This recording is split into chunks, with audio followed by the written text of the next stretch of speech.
Secara pribadi, saya sangat khawatir dengan perang yang diluncurkan oleh Amerika atas Cina. Saya pernah menuliskan beberapa bulan yang lalu bahwa ini perang sangat serius dan akan berimpak sangat negatif buat Indonesia. Benar loh, dan menurut saya kita belum melakukan antisipasi apapun. Jangan menganggap saya ini lebay. Tapi apa yang terjadi kalau efek perang dagang ini memukul Amerika? Atau dengan kata lain, Amerika yang kalah. Amerika yang merasa sebagai New World Order mendapat tantangan dari pasukan kuning Cina. Dan kalau Amerika sampai kalah, dunia berubah kutubnya. Bergeser centrum of gravitatis kalau bahasa intelijennya. Dan kita bisa lihat apa yang terjadi jika nanti benar ramalan saya ini terjadi.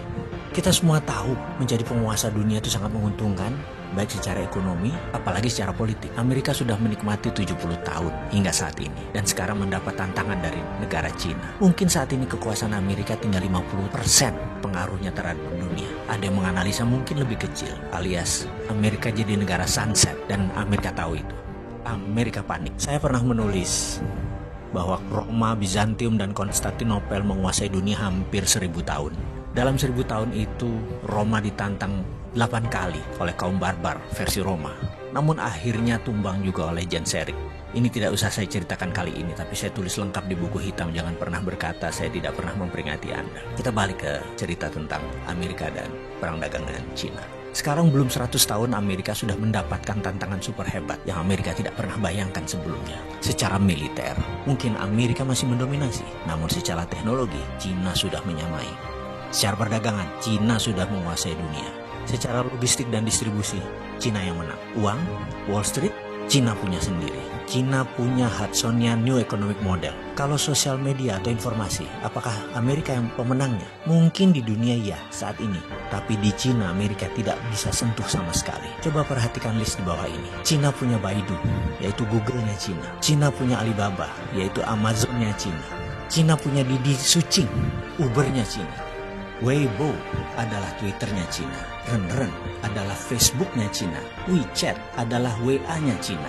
Youku adalah YouTube-nya Cina. QQ adalah Gmail-nya Cina. Dia sudah lengkap untuk mengantisipasi semua hal yang Amerika unggul kesannya secara teknologi atau sosial media. Bahkan ketika perang teknologi dilancarkan oleh Trump, setelah 5 kali serang Cina dengan tarif barang Cina dinaikkan 25%. Kemudian Trump melarang Android untuk dipakai Huawei. Apa yang terjadi? Ternyata Huawei sudah punya platform OS sendiri yang bernama Hongmeng OS, sehingga tidak terlalu berpengaruh. Amerika kecele berat di situ. Huawei chipnya ternyata 50% sudah buatan sendiri. Dan 5G tidak pakai platform ZTE yang Amerika punya.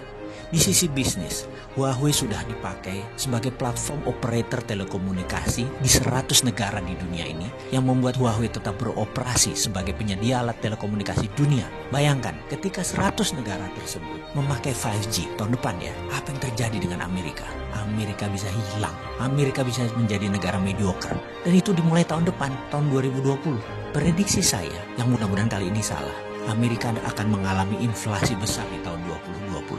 Di sisi lain, tahun itu juga tahun politik di Amerika. Trump pasti habis-habisan akan berjuang untuk jabatan kedua kalinya, yang akan membuatnya semakin tidak terkendali memblok barang-barang Cina, yang akan membuat harga retail, harga di Amerika naik 20%, karena ketergantungan akan produk Cina di Amerika sudah lebih dari 40%.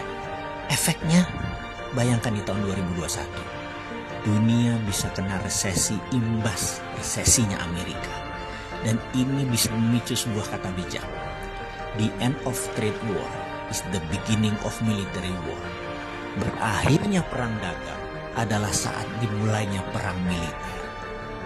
Pertanyaan kita sekarang, Indonesia siapkah?